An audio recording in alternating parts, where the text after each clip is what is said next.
Bom, na aula passada, por um problema técnico, perdi o final do vídeo, mas nessa aula eu vou botar um link para uma aula mais antiga em que o resto da aula está presente.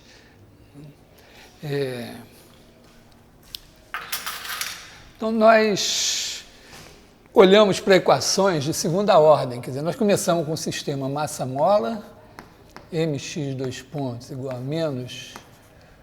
mais K2x igual a zero, e isso nos levou a, vamos dizer, a soluções com raízes complexas. Quer dizer, de uma maneira geral, a gente pode pensar assim, numa equação, vou tirar o termo de uma equação assim, x dois pontos mais b x ponto mais cx igual a zero.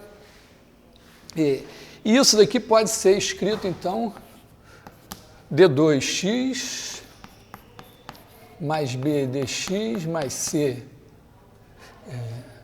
x igual a zero, ou também d2 mais bd mais c identidade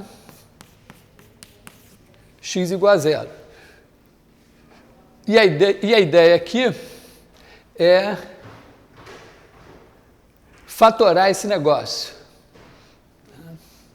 Então, aqui a gente tem como se fosse uma equação do segundo grau, né? Então, a gente olha aqui para, vamos dizer, x2 mais bx mais c igual a zero, acha as raízes disso, isso se escreve x menos R1 vezes x menos R2 igual a zero.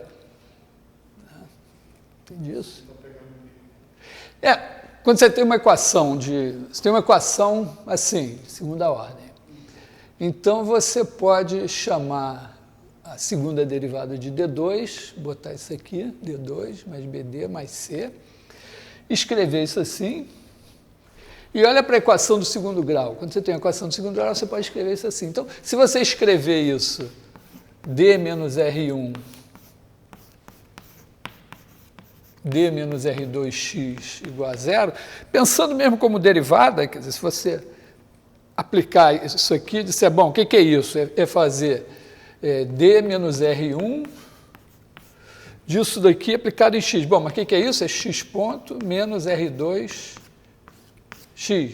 Aqui a gente pode botar até a identidade se quiser. Agora, o que é isso? Bom, eu tenho que pegar a derivada de x ponto, então é x dois pontos, menos a derivada de R2x, que vai ser menos R2x ponto. Aqui eu tenho menos R1 x ponto. E aqui eu tenho mais R1, R2, x, né, igual a zero. Bom, mas isso daqui é menos a soma das raízes, isso aqui é o produto das raízes. Então, isso aqui é exatamente isto aqui. Então, reescrever dessa maneira não tem problema nenhum. Aí, o nosso passo seguinte, então, é olhar para isso aqui e dizer, bom, D menos R1, D menos R2, x igual a zero, é o mesmo que chamar isso aqui de y e resolver a equação D menos R1, y igual a zero. Depois, quando eu resolver, eu igualo isso aqui a y. Ora, isso aqui é y ponto menos R1, y igual a zero. Bom, mas isso é uma equação que eu sei resolver, quer dizer, eu multiplico. A minha variável aqui é t, né? Eu multiplico por e elevado a menos R1t, y ponto, menos R1 e elevado a menos R1t, y, igual a zero. E isso daqui é a derivada disso. Então, isso é a derivada do produto. Quer dizer, isso aqui é a derivada de y é elevado a menos R1t igual a zero. Então, eu tenho y menos R1, y é elevado a menos R1t vai ser uma constante, vamos chamar de C1, para não confundir com aquela C ali, já que a derivada disso é zero, então essa é uma constante. E então, y de t, multiplico por e elevado a R1, é C1 e elevado a R1t. Passo seguinte, igual isso aqui. Isso aqui é dizer que x ponto menos R2x é igual ao meu y, que é C1 e elevado a R1t. Mesma coisa, multiplico por e elevado a menos R2t. Então, aqui eu tenho x ponto e elevado a menos R2t, menos R2 e elevado a menos R2t x igual a C1 e elevado a R1 menos R2t. Já que multiplicar por e elevado a menos R2 é isso aqui. Isso aí depende da raiz, do tipo de raiz, dependendo se for fazer por baixo, se for por 0, 0, 0. Sim, eu estou supondo que eu tenho duas raízes aqui. Isso vai Vou fazer as observações devidas. Bom, então, mas aqui estou torcendo para tudo dar certo, né? Está tudo dando certo. Então, aqui eu tenho, isso aqui é a derivada de e elevado a menos R2t x é igual a C1 e elevado a R1 menos R2t. Então, eu integro.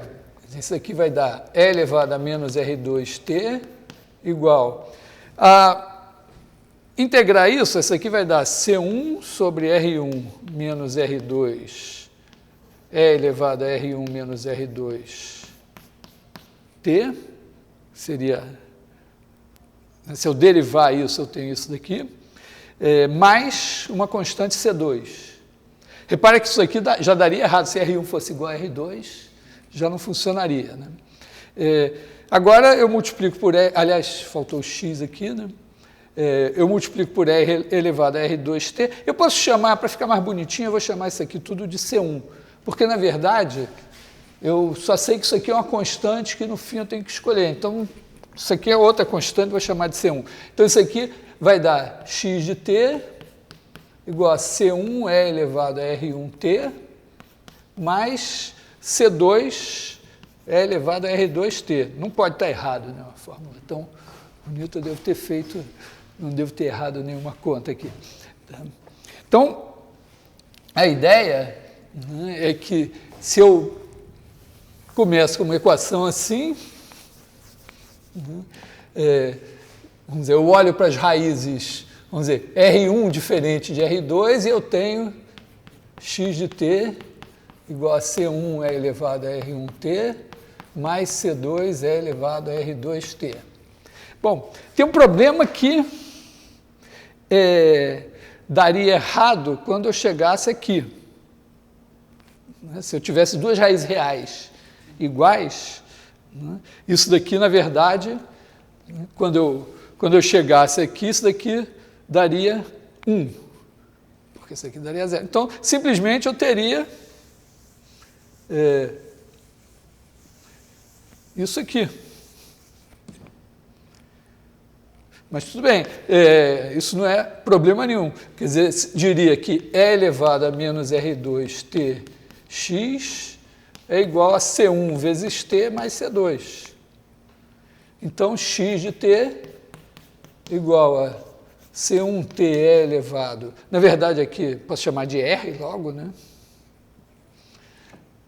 E elevado a RT mais C2 E elevado a RT. Então, aqui, quer dizer, R1 igual a R2 igual a R, então a gente tem x de t igual a C1t mais C2 E elevado a RT. Tem a questão, né, e se não tiver raízes reais? Se as raízes forem complexas, é isso aqui. Por quê? Porque a gente pode trabalhar com exponencial complexa. Tem, inclusive, um significado físico, né, Você usaria aquela equação de Euler, né? Que é exponencial para cosseno e seno. quer dizer, a gente já estudou isso, quer dizer, a gente já introduziu, né, a função, pelo menos de R em C, a gente sabe que se a gente fizer T é elevado a A mais BI, T definido, a gente definiu isso como E elevado a AT cosseno BT mais I seno BT. Eu discuti isso, a exponencial pela série, mas quando você abre a série, você obtém isso aqui. E aqui a gente está tranquilo, quer dizer, se a gente definir assim, né, a derivada disso, né, se eu fizer aqui a derivada em relação a t de e elevado a um número complexo qualquer, né, z0t, o z0 seria o a mais bi, isso vai dar z0 é elevado a z0t. Entendido, vamos dizer, como uma coisa em R2, mas simplifica a nossa vida. Então, essa conta aqui toda funciona. E tem significado físico dentro dessa equação aqui. Eu salientei isso, é que o modelo massa-mola é um modelo em que você puxa a mola aqui e tem que ser... Bom, já tem a coisa de não ter atrito, tudo bem, mas abstraindo isso, tem que ter muita sorte ou muita precisão para você conseguir fazer, vamos dizer, se você der uma velocidade inicial, dar a velocidade inicial exatamente na mesma direção do puxão. Então, imagina assim, pode botar aqui uma mesa, bota um furo na mesa, um elástico preso no chão, né? Aí você pode esticar o elástico em qualquer direção na mesa. Então, o problema deixa de ser modelado como em R, mas em R2.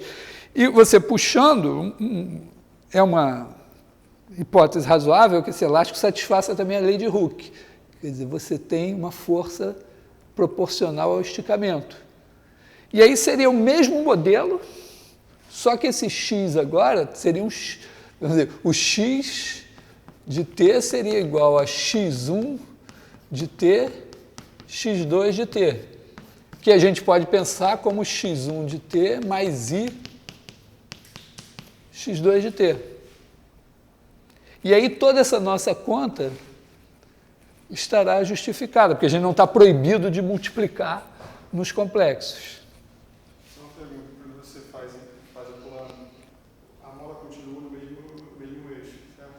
Não, minha ideia, meu modelo físico seria, faz um furinho, bota uma mesa aqui, faz um furinho na mesa, aí pega uma bolinha com o elástico preso nela, direitinho assim, ó, uma bolinha unidimensional com o elástico preso nela, aí pega o elástico e enfia no furinho, bota uma agulha, né? Agora puxa o elástico até algum lugar para ele ficar preso, ou prende embaixo da mesa simplesmente com um grampo assim, e agora você puxa e você tem. Na verdade, a coisa é mais geral, porque você pode até imaginar uma abstração total, vamos dizer, um elástico abstrato, em que você, no espaço, tem a origem, e aí você tem uma partícula que está presa à origem por um elástico abstrato ou criado por forças que a física ainda vai descobrir, não sei, né? Tá? E ele tem o direito de andar em R3. Então seria uma coisa assim, né? Você estaria em sistema de coordenadas assim, você puxou o cara até aqui, e ele... Só que aqui, ó, o campo de forças é central, ele aponta para cá. E a gente provou na aula retrasada, se não me engano, né, que se você tem um campo de força central, desde que, vamos dizer, você pode, vamos dizer, soltar e ficar andando aqui assim, mas se você tiver, em algum momento, uma velocidade que não é na direção, não aponta para a origem, para cá ou para lá, então seu movimento é plano. Então, mesmo nesse modelo mais geral, eu estou autorizado a modelar no plano. Não na reta, mas no plano. Então, o modelo na reta era um modelo muito forçado, no plano não. Tá bom.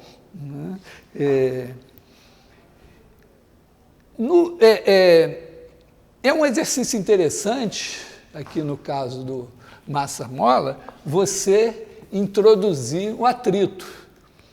Porque quando você introduz o atrito, né, você tem uma força que você estava assim, mx dois pontos igual a menos k2x, que é assim, né, você tem aqui o seu elástico, a bolinha, está com a força para cá, né, menos k2x. X é esse vetor aqui, vetor posição.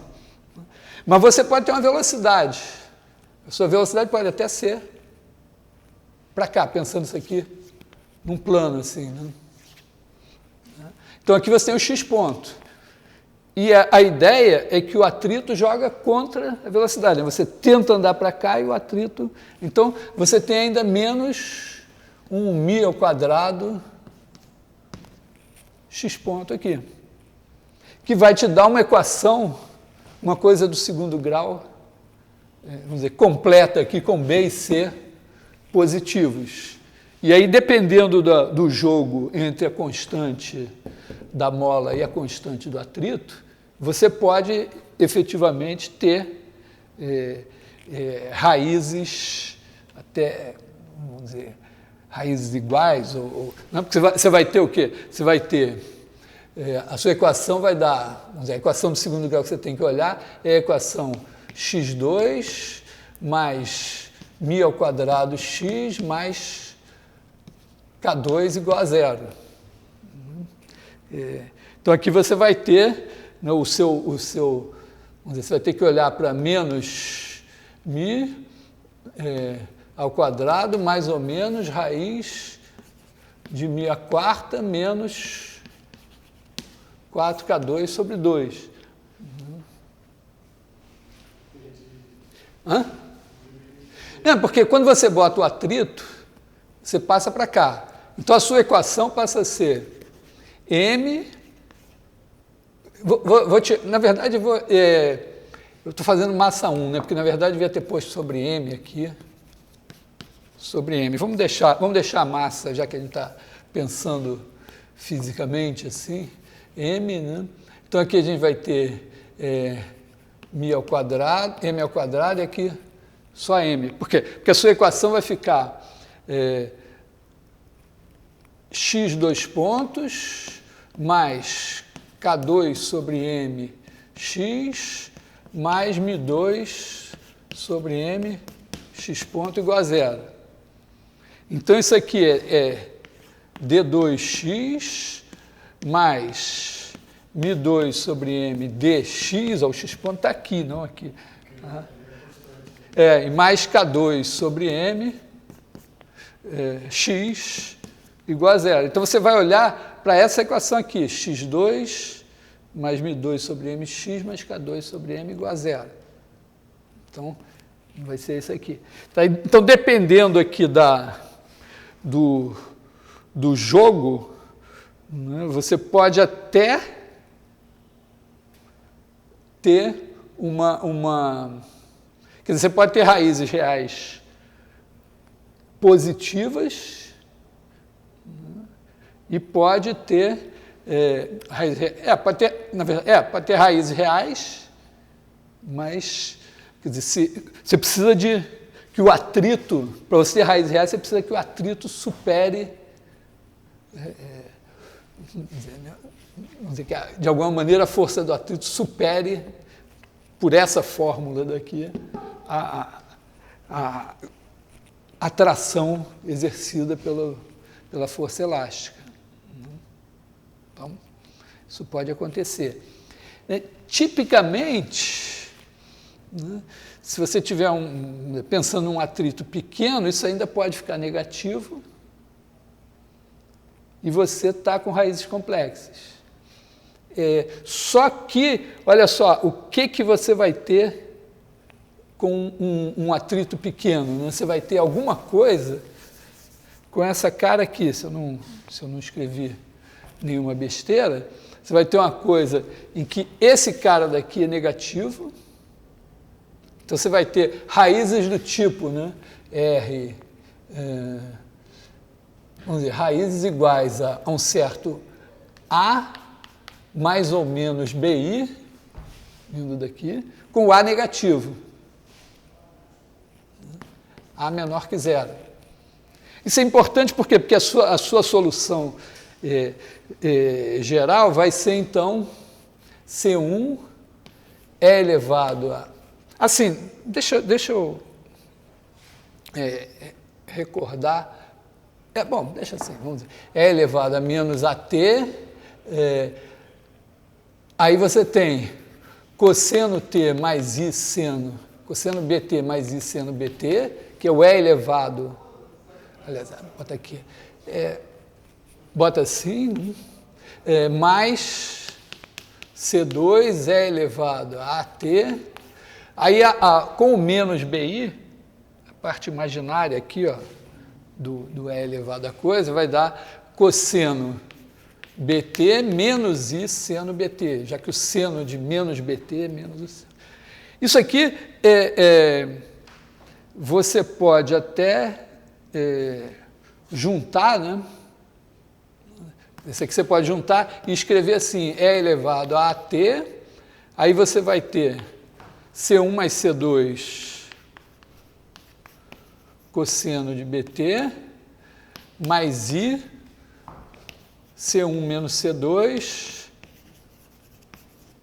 seno de BT, que é uma coisa boa de interpretar, né? Porque isso aqui é periódico, né? Na verdade, isso aqui descreve uma elipse.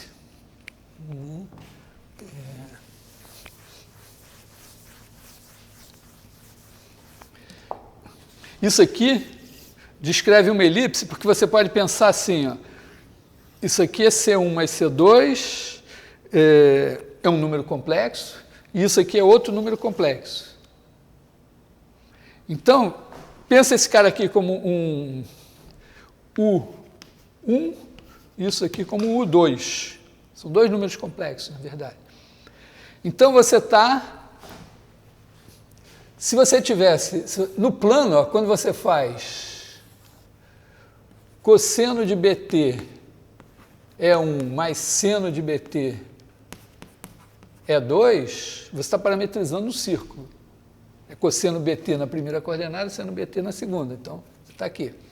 Agora, imagina que você faz uma transformação linear e leva E1 em U1 e E2 em U2. Isso vai parar onde? Vai parar em cosseno de BT vezes U1. Pensando assim, isso é número, né? Isso aqui é número, isso aqui é vetor. Mais seno de BT, U2. Olha, mas a gente sabe que quando você faz uma transformação linear, que é isso aqui, né? Fazer isso aqui é fazer a transformação linear que leva E1 e U1, E2 e U2. Você faz uma transformação linear do plano no plano, se ela for objetiva, você transforma um círculo numa elipse. Então, isso aqui é uma elipse. Mas isso é isso aqui. Então, isso aqui está descrevendo uma elipse no plano complexo. E o E elevado a t está, quer dizer, no tempo t é como se você tivesse isso aqui, só que sendo multiplicado por E elevado a t. Isso é uma espiral elíptica.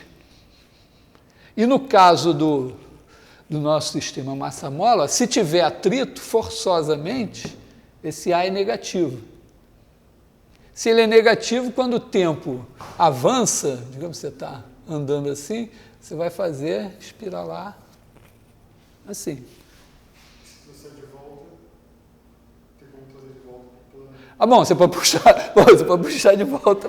Sim, você pode botar uma força. É mais, vamos dizer, o modelo do balanço no parquinho de criança é isso, né? Você dá um impulso inicial, é o modelo do pêndulo. É semelhante a esse, mas é não linear. Então, como você tem uma certa resistência do ar, aquilo vai diminuindo. O que você faz? Você vai lá e... tem várias coisas interessantes que se estudam aí, justamente se você dá porque isso aqui é um movimento periódico. Se você dá um impulso periódico vamos dizer, com o período certo, é o que a gente sabe, né? Você faz o balanço, você começa, pum, pum, o balanço começa, e aqui é justamente o fenômeno de ressonância, que tem aquela coisa famosa da ponte que caiu, não sei, já viu, tem um videozinho da ponte que cai, que é justamente, vamos dizer, alguma força entrou ali em ressonância com o período certo da ponte. É um modelo mais, vamos dizer, mais complicado, que é o modelo da corda elástica.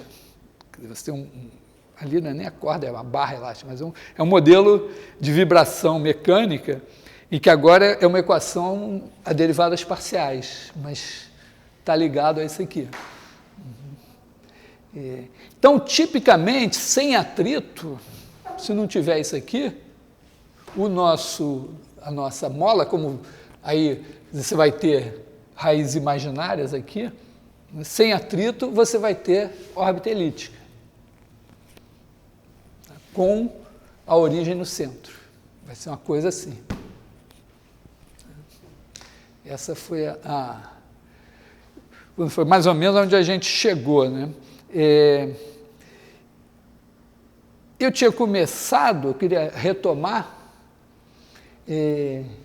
começado olhando para o ponto de vista numérico.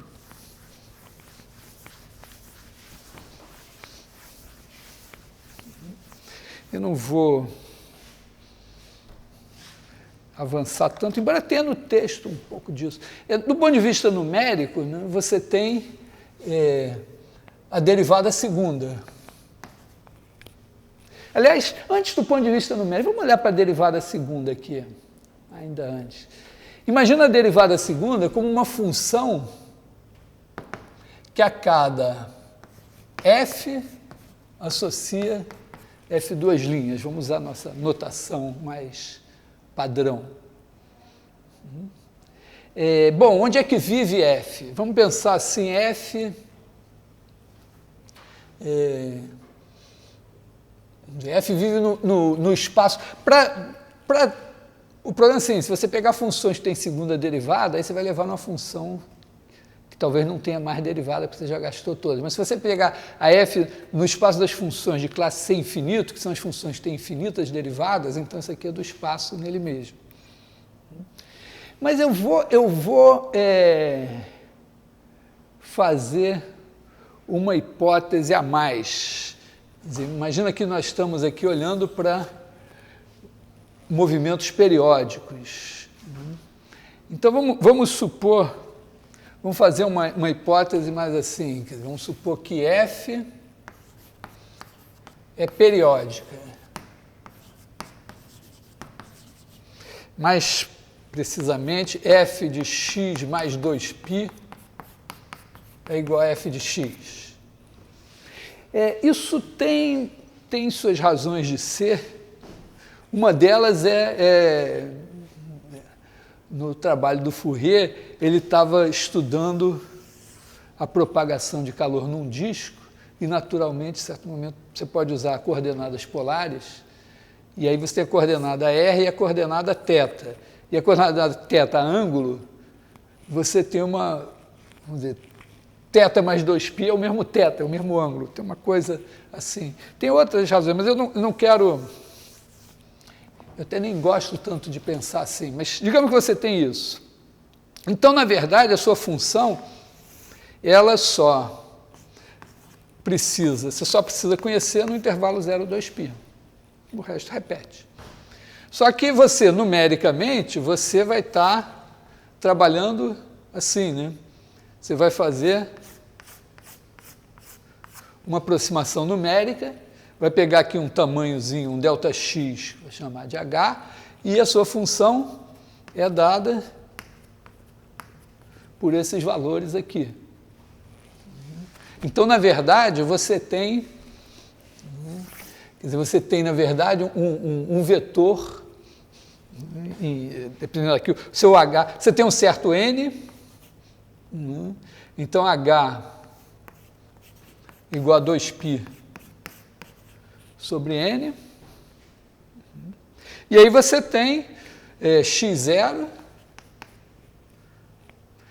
vamos botar aqui T0, né? Vamos botar aqui tempo T0, e esse daqui é o Tn. T0, T1, T2, até Tn. Então você está em Rn mais 1, mas na verdade esse cara é igual a esse. Então você pode dizer que você está em Rn, né? Então, na verdade, esses valores aqui são x0, x1, etc., até o valor xn aqui. Então, o seu modelo seria Rn. Então, você vai ter x igual a x1,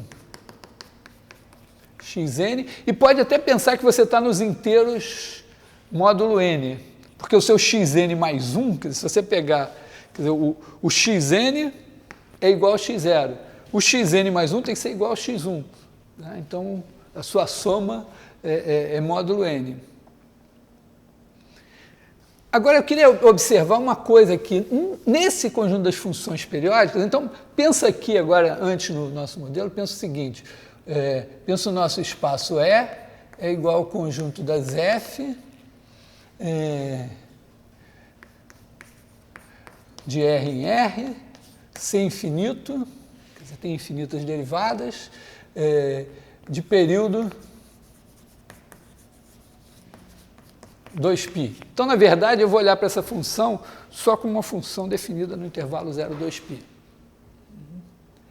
E aí a gente tem esse operador D2, na verdade você tem o D, né?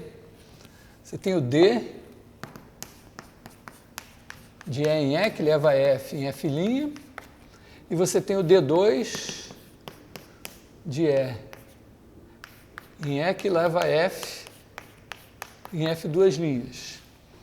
E eu vou usar aqui um produto escalar, vou dizer que eu tenho um produto escalar de F por G, é igual a integral de 0 a 2π de F de x, G de x, dx, que eu vou escrever sempre assim, integral de 0 a 2π de fg. Porque, na verdade, a minha f é de 0 a 2π. Ele é eu poderia dizer, ele é o análogo, vamos dizer, se eu pegasse o análogo aqui, eu diria, bom, eu vou fazer o somatório de i igual a 1 até n, de k igual a 1 até n, de xk, yk. Quer dizer, se eu pegar um x, uma função x, uma função y, é isso aqui. Na verdade, eu deveria multiplicar por h ainda, para integrar, né? Quer dizer, tem aqui, pode ser que eu, mas com h fixado, mas é bom lembrar que tem esse hzinho aqui. Aqui tem um detalhe muito interessante, que é o seguinte, esse operador aqui é uma das grandes descobertas, vamos dizer, não é nenhum grande teorema, mas esse operador aqui vem a ser um operador simétrico. Lembra que quando a gente está em Rn, né, a gente tem a matriz simétrica, você tem a diagonal e aqui igual aqui, aqui igual aqui. E a gente observa que isso nos dá a de x escalar y igual a x a de y.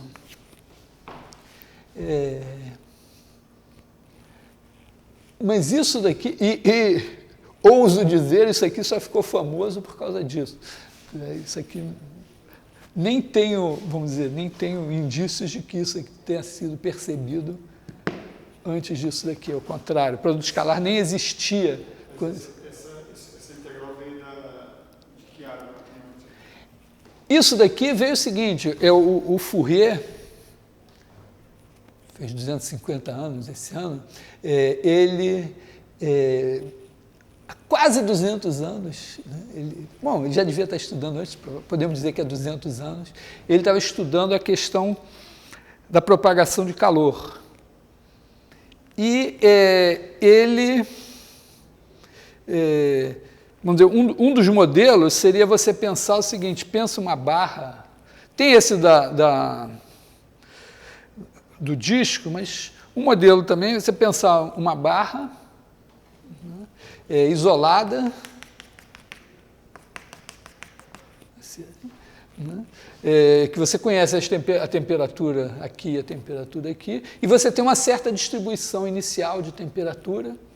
Então, quer dizer, o seu problema é o seguinte, vamos pensar assim, bota aqui 0, 2π, está isolada aqui, e num certo instante inicial, você sabe que a sua distribuição de temperatura é uma certa coisa assim. Vamos estar em graus Celsius, pode ter negativo aqui. Né?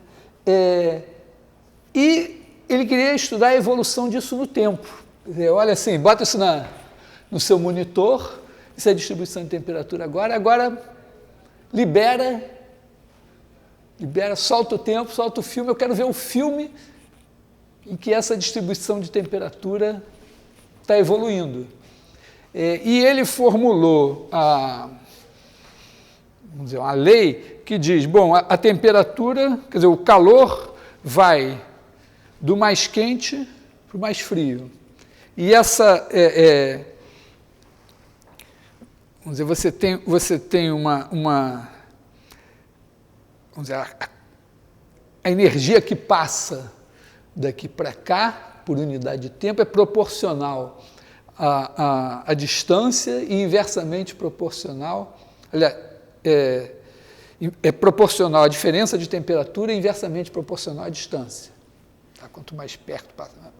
Então, eu não vou fazer os detalhes disso, mas ele formulou uma equação que diz, bom, se você chamar essa função de U, vamos dizer, você chamar de U grande de T, essa função que vive nesse espaço, quer dizer, para cada T você tem uma função, isso aqui ainda é uma função de X. Então, como é que isso evolui com o tempo? Se você fizer U ponto de T, como é que isso evolui de tempo? Isso evolui segundo uma certa constante, vezes a segunda derivada dessa função em relação a x. Quer dizer, você olha para cá e em cada ponto, vou só dar uma explicação simples, em cada ponto você olha para a segunda derivada. Por que isso é razoável? Pega esse ponto aqui, por exemplo, aí pega os pontos próximos. Tem uma diferença, vamos dizer, a mesma distância aqui e aqui. Então, tem uma diferença de temperatura aqui que faz vir calor para cá. Então, esse cara está ganhando energia daqui. Mas tem uma diferença daqui para cá que faz ele passar calor daqui para cá. Então, a temperatura dele vai baixar, porque ele está dando mais do que ele está recebendo. E é justamente onde a segunda derivada é negativa. Se você tiver um ponto onde a segunda derivada é positiva, ele ganha mais do que ele perde, a temperatura sobe. Então, ele formulou isso aqui. Então, você tem a segunda derivada. Bom, e aí, mas é uma história um pouco longa, mas ele no final da história, fez contas e tal, e ele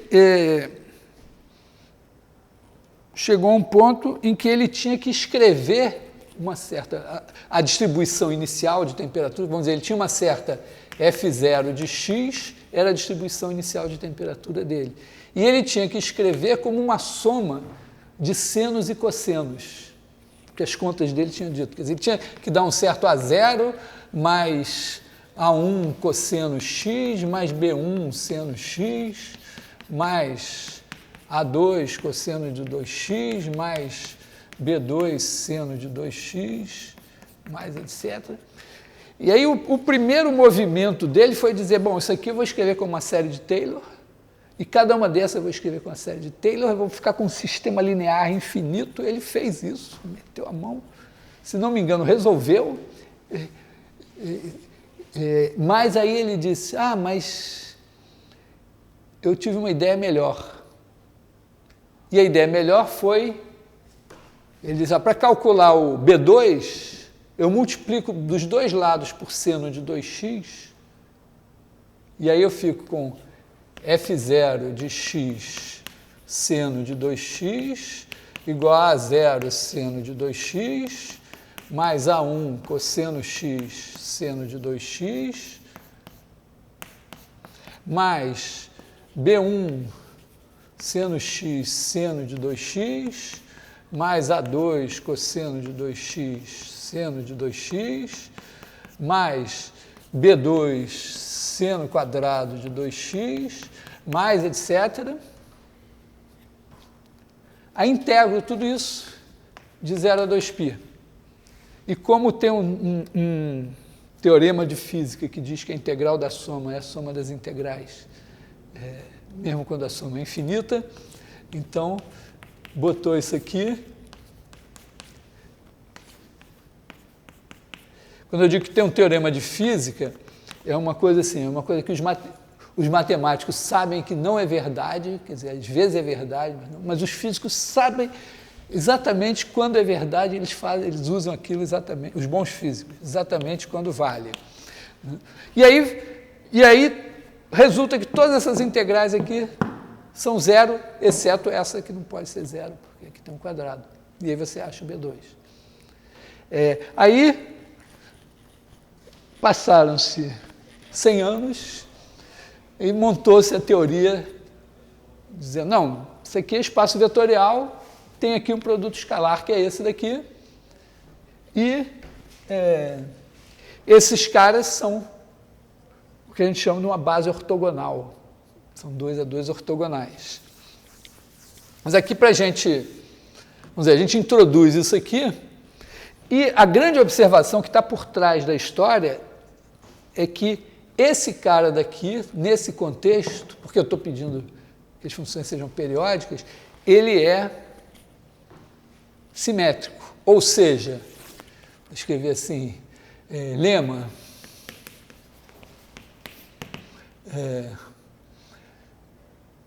se f e g estão em E, então integral de f duas linhas g é igual, vou botar D2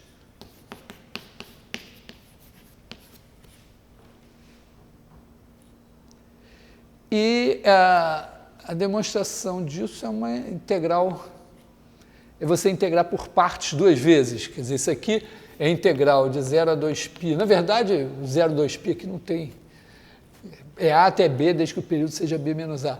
Aqui você tem F duas linhas G, você integra por partes uma vez, isso dá F' G 0 a 2π menos integral de 0 a 2π de F' G'. Só que como são periódicas, as duas têm o mesmo valor em 2π e em 0. Então isso aqui morre. E aí você integra por partes de novo, né? E aí isso vai te dar menos F G' de 0 a 2π mais integral de 0 a 2π de f g duas linhas. Integrando, quer dizer, você integra f e deriva g aqui. Tá? Então é f, vira esse aqui, pum. E de novo esse cara daqui, como são periódicas, dá zero. Então isto é igual a isso e isso é igual a isso.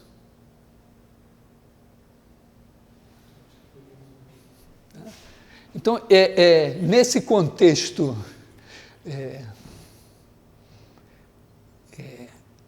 abstrato, assim, você faz uma integral por partes e conclui isso aqui. O que é meio fantástico, mas isso é a origem do teorema espectral. Na verdade, o que o Fourier fez, aí, vamos combinar também, meio sem saber, mas ele pegou talvez o primeiro importante operador simétrico da história e achou uma base ortogonal de autovetores, que foram senos e cossenos. Aqui, ó, já tem uma coisa que a gente ganha de graça com essa história. Está ganhando de graça é o seguinte, né? Que se você tiver... Então, pensa esse operador aqui. Isso é linear, porque a derivada da soma é a soma das derivadas. A derivada é uma constante vezes a função, a constante vezes a derivada da função. Então, isso aqui, nós estamos num espaço vetorial de dimensão infinita. Não é uma sacanagem dos matemáticos com os engenheiros. Existem problemas físicos. Quer dizer, o primeiro caso relevante aparece, vamos dizer, num problema bem físico, bem aplicado. Né? E você tem aqui um operador linear. E ele tem o fato de ser simétrico. Nas questões, quando a gente estuda isso para valer, o ser infinito aqui é meio demais, mas para entender a ideia está bom.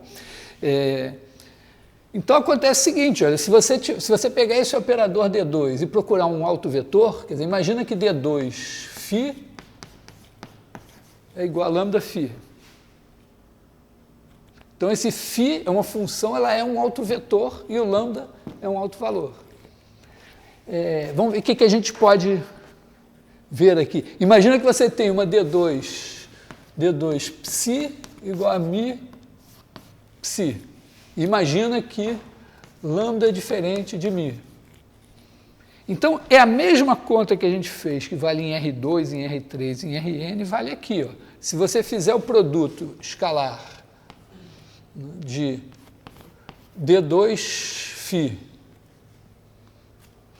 por psi, ele é igual... Deixa eu apagar isso aqui, né? Ele é igual ao produto escalar de φ por D2 psi, é o que a gente acabou de ver. Só que este cara daqui é mi vezes φ psi. E esse daqui é lambda vezes φ psi. Tem um detalhe que a gente vai trabalhar nos complexos, mas não, deixa aqui mesmo, vamos pensar assim. Isso daqui, se lambda é diferente de mi, implica que φ psi é igual a zero. Né? Então, isso implica que φ psi é igual a zero. Implica, em particular, que a integral de 0 a 2π de φ de x, psi de x, dx é igual a zero. Então, essa conta que eu fiz aqui abstratamente é porque quando você faz com senos e cossenos, você faz isso, mas agora observa o seguinte, é fato que se você fizer D2 cosseno de nx, isso é menos n2 cosseno x. Você derivou duas vezes o cosseno, deu isso. Se você fizer D2 seno de mx, isso é... Aqui faltou menos m2, aqui cosseno de nx, seno de mx. Você deriva o cosseno uma vez da menos seno, deriva de novo, volta no menos. Mas aí o seno é cosseno depois vem no menos. Porque na primeira derivada dá m vezes cosseno, na segunda derivada dá m2, mas tem o menos. Então fica sempre isso aqui. Bom, aliás, esse negativo aqui, olha só que interessante, ó. Isso daqui, se eu usar no próprio φ, dá isso aqui. Mas olha aqui. sem fazer a segunda integral. D2FG dá isso daqui. Se eu botar φ e φ aqui, dá filinha e filinha aqui. É negativo. Então, qualquer alto valor dessa porcaria aqui vai ter que ser menor ou igual a zero. Só vai ser zero se essa integral for zero. Significa que aqui é a integral de filinha, né? Isso aqui é a integral, isso aqui é menos a integral de 0 a 2π de filinha ao quadrado. Então, só dá zero se a filinha for identicamente nula, se a função for constante. Então, o único alto valor que não é negativo é o alto valor zero, que tem como alto vetor constante, que é o A0 lá, o primeiro da série de Fourier. Então, você tem isso. Então, você já ganhou aqui. Ó. O problema é quando, quer dizer, quando n for igual a m, não está de graça. Mas, fora isso, né, se você fizer a integral de 0 a 2π de cosseno de nx, cosseno de mx dx, é zero. Nm inteiros, né, aqui nessa história.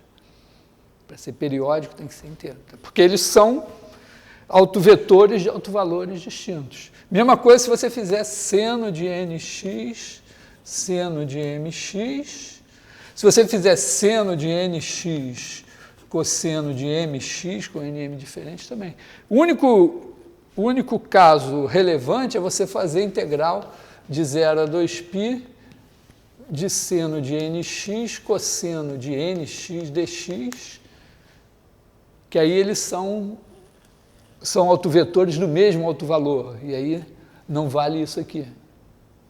Mas essa é uma integral, quer dizer, isso aqui é a integral de 0 a 2π de seno de 2nx sobre 2, né? Tá, porque 2 seno A, cosseno A, então... E aí isso é periódico e dá zero também. Então tem esse background aí. E quando a gente... Então, aqui é uma situação engraçada, porque quando a gente discretiza, a gente sabe isso. Então, até um caso assim, que discretizar não é tão importante assim, porque você já sabe resolver o problema, mas é interessante para você aprender alguma coisa. Né? Quer dizer, quando você discretiza, você já sabe isso. Né? Mas o mais importante é que, em geral, a gente olha para Rn e torce para n não ser muito grande. Mas quando a gente está fazendo o método numérico, a gente quer que o n seja muito grande, porque aí o erro é pequenininho. Quando o n é muito grande, significa que você não tem que olhar mais para o R2, para o R3, porque quando o n é grande, você está tendendo a estar no seu espaço de funções. Então você tem que buscar sua inspiração, não na dimensão 2 ou 3, mas na dimensão infinita. Então aqui a gente faz esse operador aqui, né? Quer dizer, a gente volta aqui para esses pedacinhos. Então, na verdade, aqui é o 0, aqui é o 2π, e aí a gente começa com os valores, né? Aqui, vamos dizer, T1, T2, etc. Mas esses caras não importam, porque o que importa é o Hzinho aqui. Então, a sua função é dada por x1, xn. Até é legal em computação, porque em computação não é x1, é x de 1. Né? Porque é o x desse cara daqui. Bom, esse cara daqui... O operador de segunda derivada, a maneira de pensar é fazer assim, a derivada é o seguinte, né? Você pega, vamos dizer, pega aqui no ponto I, então a derivada, esse aqui é o x, a derivada de x no ponto I, você pega o I mais 1, então você pega aqui o xi mais 1, o xi faz a diferença e divide por H. Então isso aqui seria 1 sobre H, xi mais 1, menos xi. Essa, na verdade, é a derivada à direita. Se você fizer a derivada à esquerda, vai ser 1 sobre H, xi menos 1. Quando você faz a derivada segunda, já discuti isso em aula, né? Vamos dizer, o mais democrático e o que vai dar melhor em termos matemáticos é você fazer uma derivada à direita e uma à esquerda. Porque se quando você deriva à direita, você está nesse ponto, você vai pegar esse cara daqui. Para fazer a segunda derivada, você vai precisar da derivada dele. Se você olhar para cá de novo, você vai usar esses 3 pontos. Quando você usa uma derivada à direita e outra à esquerda, você vai usar esses 3 aqui. É uma explicação, vamos dizer aqui, convincente, mas dá para fazer as contas e mostrar que realmente é melhor. Então, o seu D2, você faz D mais D menos. E que fazendo as contas, isso é igual a D menos D mais. E vai dar D2 de X no cara I, vai dar o seguinte, vai dar xi mais 1, menos 2xi, mais xi menos 1 sobre H2. A menos do H2,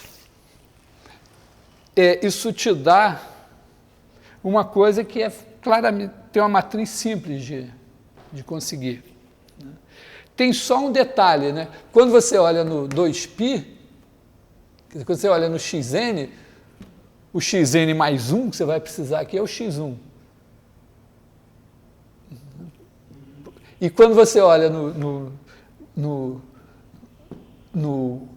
T1 aqui, né, o xn menos 1 é o zero, que é esse daqui, é o xn. Então, se você fizer a matriz da transformação, você vai ter o seguinte, você vai pegar aqui o vetor x1, xn, e aí você vai ter menos 2 na diagonal, 1 aqui, 1 aqui assim, e faltava um 1 aqui. Esse 1 está aqui. E falta um 1 aqui que ele está aqui, e o resto é zero. E é uma matriz simétrica. Agora não pode ser surpresa, porque a gente já viu que isso aqui a gente está imitando a segunda derivada é simétrica, isso é simétrica. Entendeu? Aqui a teoria em dimensão infinita vem antes disso daqui. A humanidade estudou, nos últimos 200 anos, revirou o trabalho do Fourier por todos os lados, isso deu, estudou, propagação de calor, onde ele estudou, depois vibrações mecânicas, depois nas equações de Maxwell vem a equação da onda, que é as equações mecânicas, porque nas vibrações mecânicas você tem uma certa aproximação, nas equações de Maxwell aparece a equação da onda, que é, em vez da UT igual a UXX, é UTT igual a UXX. E aí isso vai, vamos dizer, a eletrônica vai trabalhar com isso, mas antes da eletrônica, a mecânica quântica, milagrosamente, aparece também a mesma coisa, o nome teorema espectral vem da mecânica quântica. Então, vamos dizer, não é que isso não pudesse ser feito no tempo do Fourier, mas isso começa a ser legal de fazer quando você tem computador. E aí, quando você tem computador, você já tem essa teoria toda por trás. Então, isso aqui não é nenhuma surpresa, né? É simétrico. Isso aqui é o operador D2. Eu já, em aula, né, já chamei a atenção para o fato que você tem aqui o x1, xn, aí quando você vai pegar o xi mais 1, você faz isso aqui, né? Você pega xn aliás, você pega aqui x2, x3, aqui, quando vou botar aqui x1, x2, xn menos 1, xn. Aí, aqui você pega o xn e aqui você pega o x1 de volta, que é o xn mais 1. E quando você pega para trás, você pega, aqui é x2, aqui você pega o x1, aqui você pega o x2, etc. Aqui você pega o xn menos 2, aqui você pega o xn menos 1, e aqui você pega o xn. Esse operador aqui eu posso chamar de S. Então eu tenho o S, que me faz isso. Esse cara daqui, o S é andar para a direita, esse aqui anda para a esquerda, é o S é menos 1, que ocasionalmente é o Sn também. E aí, você pode dizer, né, que o D2 de x é igual a 1 sobre H2, S menos 2 é a identidade, mais S é menos 1, x. Você pega para cada... Quando você vai pegar o que você vai escrever? Você vai escrever isso aqui. E a identidade. Então você pega o que anda, que shifta assim, esse primeiro aqui, né? Menos 2 vezes o cara parado, que é esse daqui, e mais o que shifta de volta. O interessante, que já mostrei também, né, é que esse shift aqui, né, se você, vamos dizer, você andou uma vez para a direita, andou, mas ele é uma permutação circular. Quer dizer, na verdade, você tem isso aqui, né? x1, x2, xn a menos 1, xn, né? Aí você anda, conforme você rodar para o S ou para o S menos 1, depois de n rodadas você volta no mesmo lugar. Então, o fato é que esse operador S, pensando como transformação linear, se você fizer S vezes S vezes S, n vezes, S elevado a n, isso aqui é igual a identidade. Eu estou dizendo isso pelo seguinte, é porque a gente vai procurar, quer dizer, o que a gente quer, vamos dizer, eu estou com um operador simétrico, não é um exercício inocente, porque, vamos dizer, pensando lá no trabalho do Fourier, ele achou os autovetores e autovalores da segunda derivada. Se eu linearizar, quer dizer, se eu discretizar o problema, eu vou precisar dos autovalores e autovetores desse cara daqui. Então, eu quero os autovetores daqui. Quer dizer, eu quero saber, né, eu quero D2V igual a lambda V. E aqui, bom, eu não tenho a derivada integral aqui, não tenho a equação diferencial, eu vou ter que pensar na história, mas isso aqui me diz o seguinte, que se eu olhar para os autovalores e autovetores disso daqui, quer dizer, imagina que eu pense assim, pensa S de V, pensa assim, S de U igual a lambda U.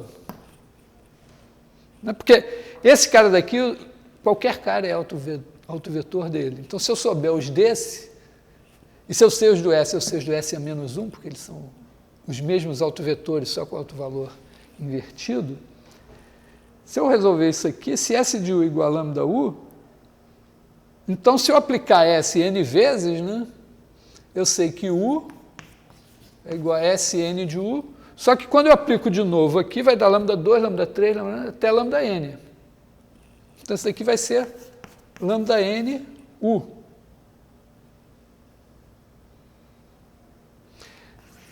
Então, lambda n tem que ser 1. Eu digo, porra, que merda, só vai ter 1 e menos 1? Não, mas aí eu penso, peraí, mas nessa história toda que eu fiz das equações aqui, os números complexos apareceram. Eu sei que as minhas soluções, senos e cossenos lá, foi uma coxambração que eu fiz depois de fazer os complexos. Né? Quer dizer, então, então eu digo, mas então lambda é uma raiz enésima da unidade. Só que é complexo, eu sei que eu vou ter autovalores reais. Né? Só que tem o seguinte, olha, se eu tenho que S de U é igual a lambda U, chama esse cara de V. Então, V é igual a lambda, quem é esse cara daqui? Esse é S menos 1 de V. Se S de U é V, U é S menos 1 de V.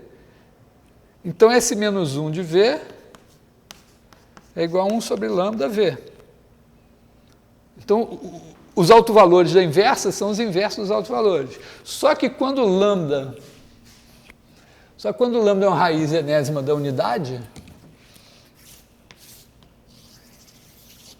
eu estou aqui assim, né? Se eu tenho aqui lambda, está aqui no círculo unitário. 1 sobre lambda é lambda barra. Então, se eu botar um autovetor de S aqui, eu vou ter lambda. Imagina que eu bote aqui no X esse U. Então, imagina agora que eu vou fazer isso. Né? Vou fazer S U menos 2 identidade de U mais S menos 1 de U.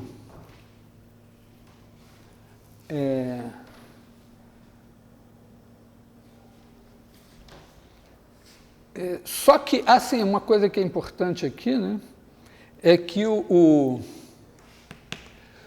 quando eu tenho o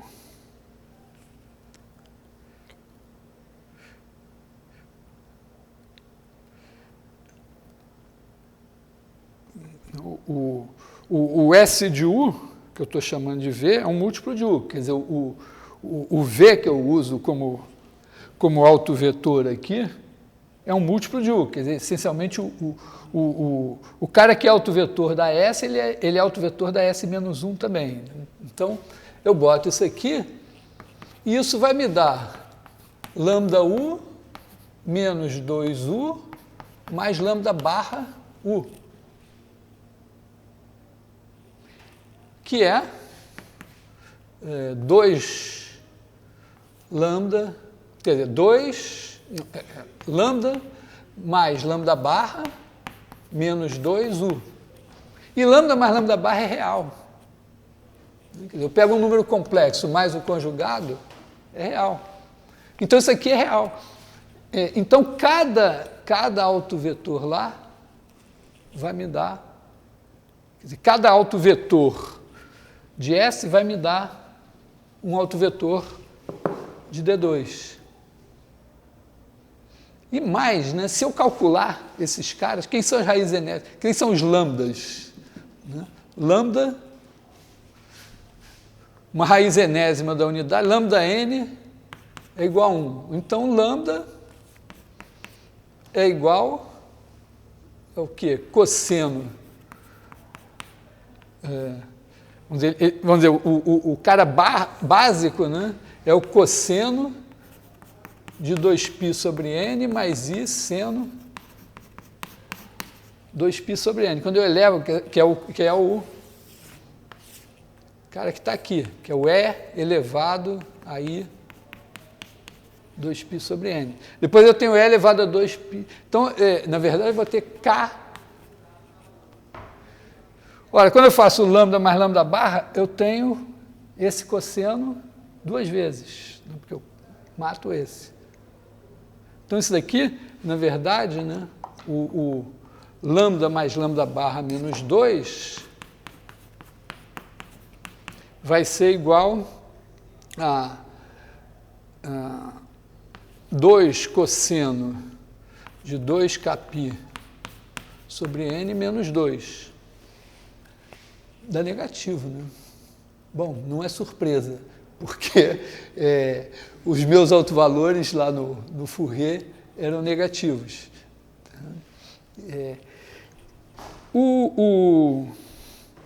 E os autovetores, se você olhar para os autovetores, eles têm a ver com senos e cossenos também.